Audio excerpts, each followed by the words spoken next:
The two kind? No. Help. The unsurpassed, penetrating and perfect truth is seldom met with, even in 100,000 myriad kalpas. Now we can see and hear it. We can remember and accept it. I vow to make the Buddha's truth one with myself. Homage to the Buddha. Homage to the Dharma. Homage to the Sangha. Well, it's kind of apt that today I'm going to talk about not knowing. Having not known what to start with. There we go. And as we know, our scriptures and Great Master Dogen talk a lot about not holding on to our views and opinions, not thinking we know something, or that we know what the Dharma is, or we know what everything is. Because if we hold on to our views, we exclude learning something bigger, or seeing something bigger. And Great Master Dogen and others constantly warn us about this. Just don't hold on to your little opinions about everything. Let them go and see what's really there.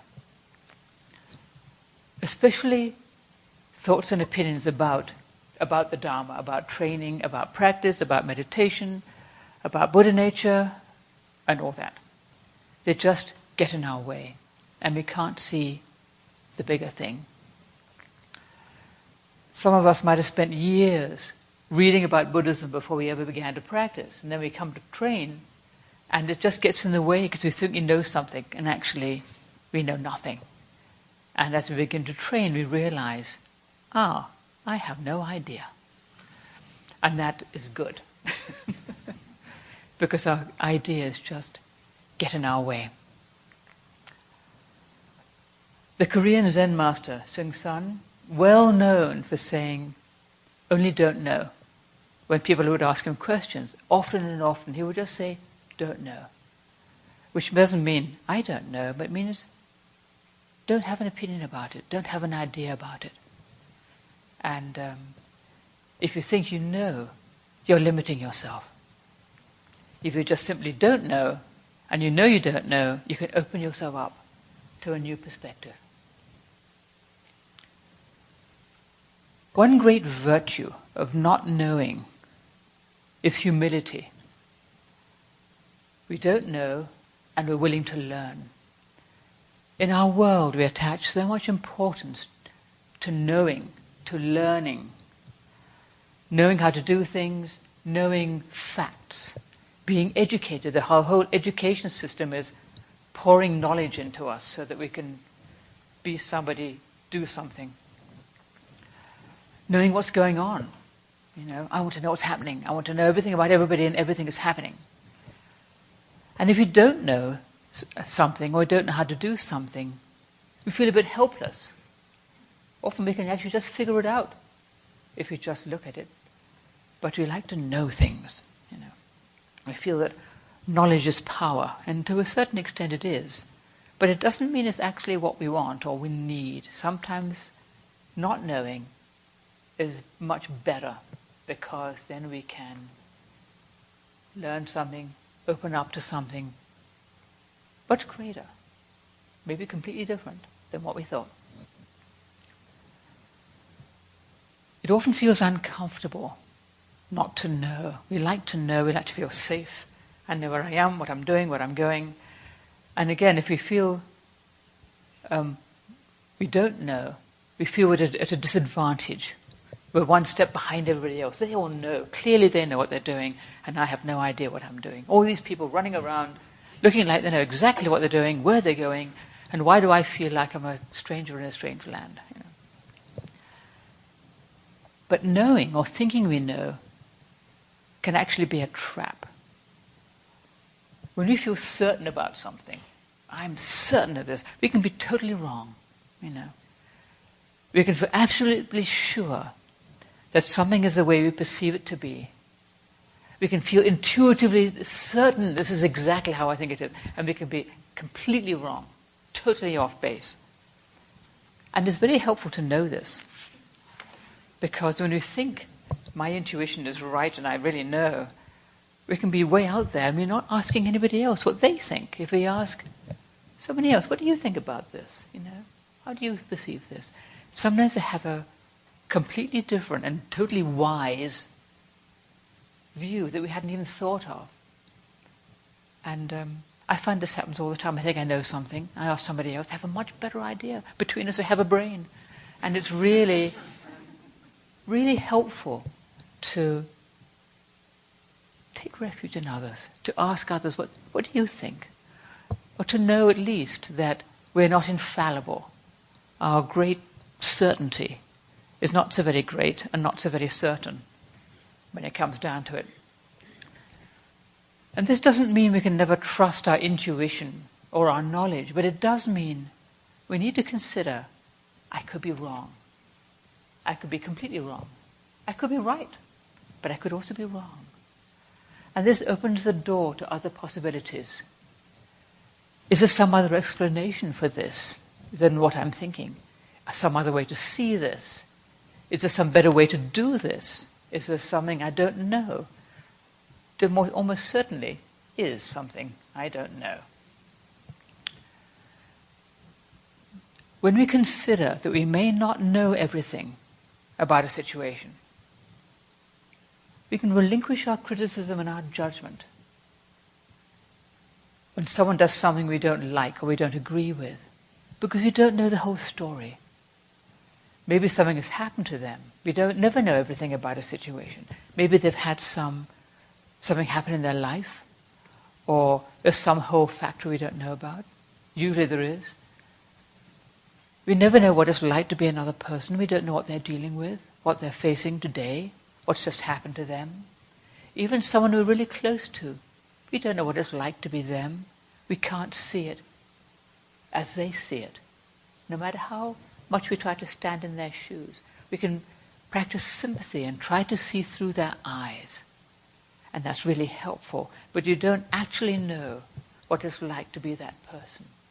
So we can give them the benefit of the doubt and say, I just don't know what it's like to be this person. I don't know quite why they responded in that way.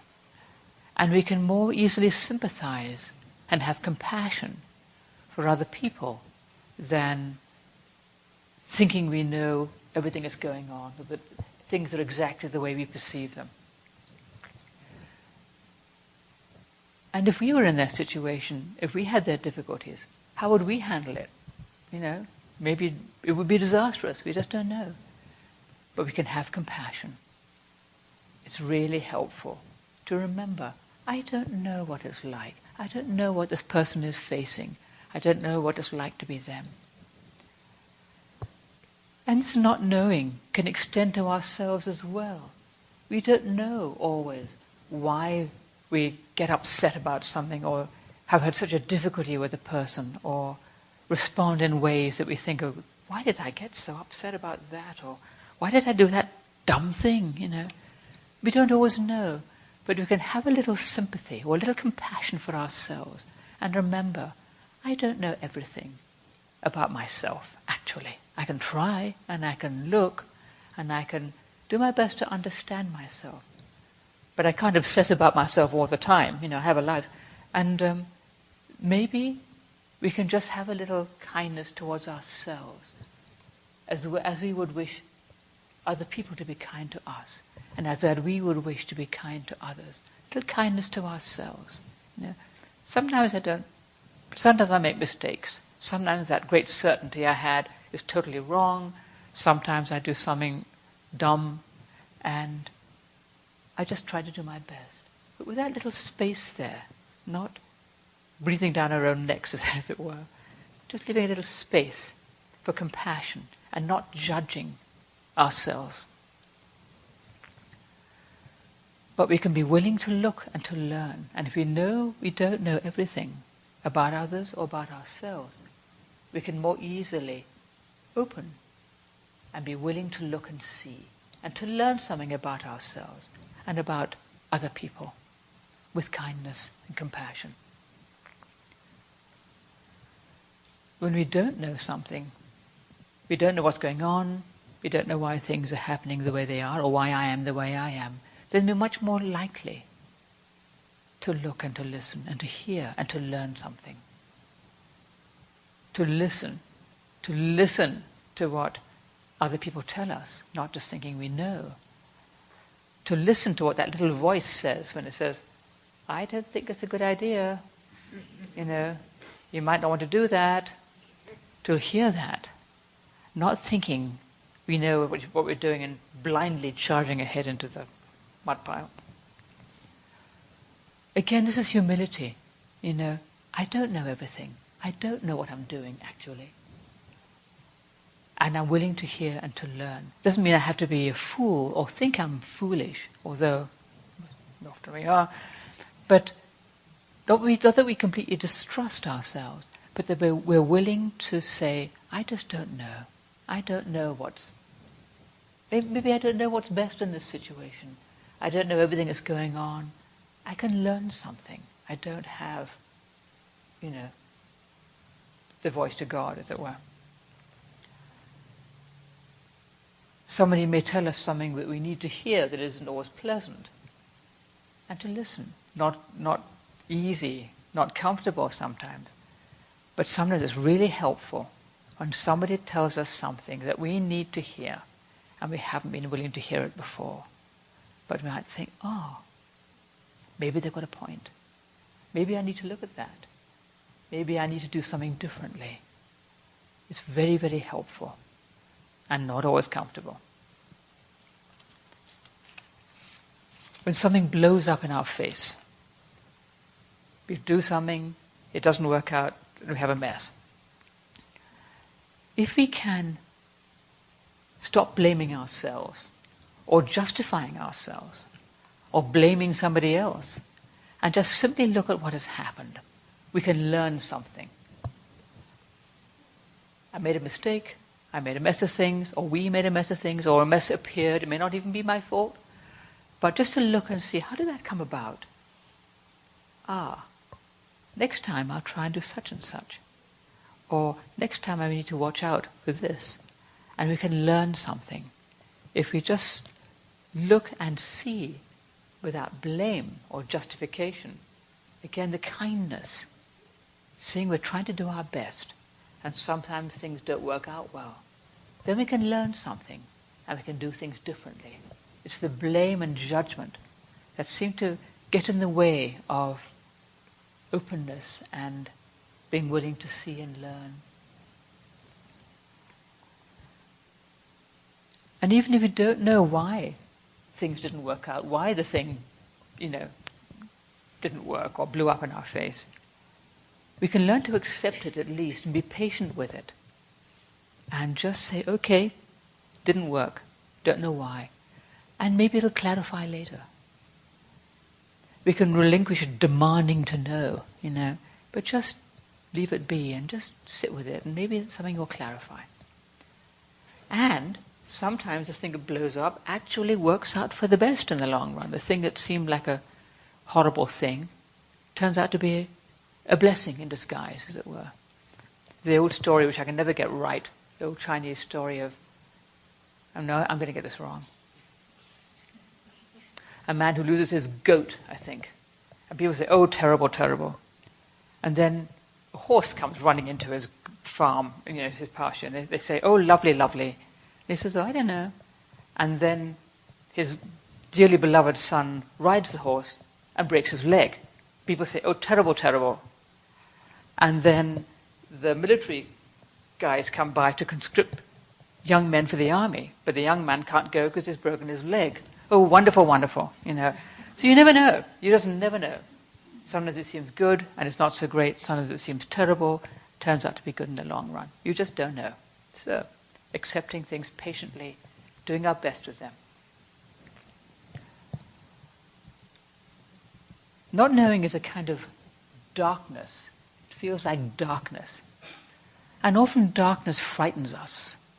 We don't know what's out there, We'd rather have the light and be able to see what's going on. I know where things are, I know where I am, but we're in the dark and we just don't know. Sometimes we don't even know where we are or where we're going. We don't know what's going to happen. We never know actually what's going to happen. Our life is fragile. Here we are on this little planet, we don't know where we're going. Life is uncertain. Everything is uncertain. Ajahn Chah used to say, uncertain. People would ask him questions, he'd say, uncertain. Which is a lot like Master Seung San with his don't know. Similarities there. A lot of the great mystics and contemplatives sort of dwell in not knowing, uncertainty. They don't have all the answers. They just sit still. We don't know. Just trust, And not knowing, uncertainty allows for infinite possibilities. Because if you know what's going to happen, you've kind of got yourself a railway. But if you don't know, all kinds of things are possible. Our own minds can open up and embrace all sorts of things, all sorts of possibilities, when we don't think we know necessarily what's going to happen. So not knowing has positive qualities, not just negative ones. There's a wealth of possibility in not knowing. We don't see the whole picture, we just have this little tiny view, and the rest of it is unknown. But the bigger we can make the picture, the less we need to worry. And maybe not knowing is just fine. We can just trust that bigger picture. Which brings us to faith. Because when we don't know, we need to practice faith. To trust that something helps us. We don't know everything. We're not actually in control of everything. We're not in charge of our lives. We're not even in charge of our own body when you think about it. We just do our best. And we don't know how it all works. As I've often said, the roots of faith grow in the dark. The darkness of not knowing, the darkness of sometimes things being really hard. And it's when things are hard, or when we don't know what to do, or what's going on, that's when we really need to sit still in faith. Just practice faith. Why is this happening to me? Why do I find this so hard? Why can't I be happier or nicer or more successful or more lovable or more spiritual or more wise or more enlightened or more something than I am? Well, we have what we have. We are what we are, and we really don't know very much. But we can keep doing our best to practice faith and trust in that which sustains us, which is much bigger than our little brain, our little mind, or any of our knowing. And no matter what happens, or no matter how dark it may appear, or how much we may feel we don't know anything about anything, we can dwell in that fundamental faith that supports us and sustains us. The faith that things are actually as they should be, no matter what it looks like, no matter how hard it may seem, that there's something that sustains it all, sustains us all. We just don't know. We don't see the whole picture. As great Master Dogen said, towards the end of his life, this great philosopher, writer, deeply wise person, he said, I know that on my face there are 2 eyes and a nose. And that was about as far as he was going to go with it. So, there's very little that we know. And maybe the more we go on, the less we know, in some sense. And the more we can relinquish knowing and wanting and grasping and controlling and having and being in charge and all that stuff.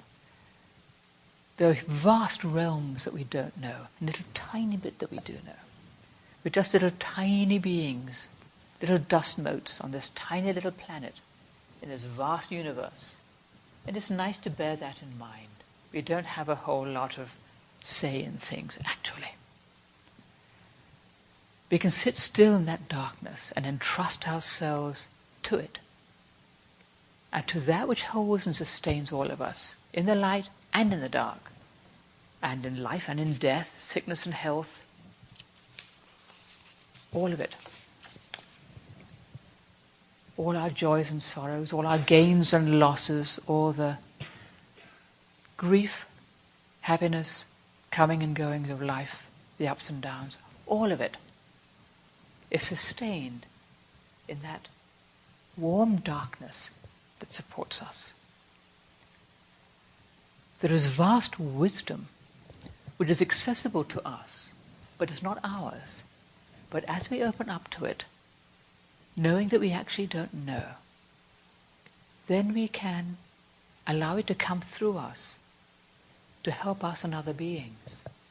It's not knowledge, it's not power, it's not knowing how things work. It's wisdom, which works on a deeper level.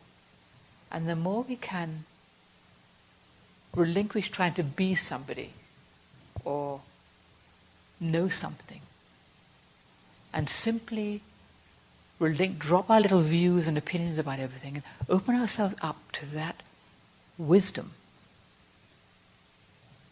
the more it can help us, the more we can be of help to ourselves and others, the more we can let compassion flow through us, because wisdom and compassion go together. You can't have one without the other. And the more we can do that, the better off we are. We just need to trust it and let it help us. And still we don't know. But that's just fine. And that's our talk for the day. Thank you.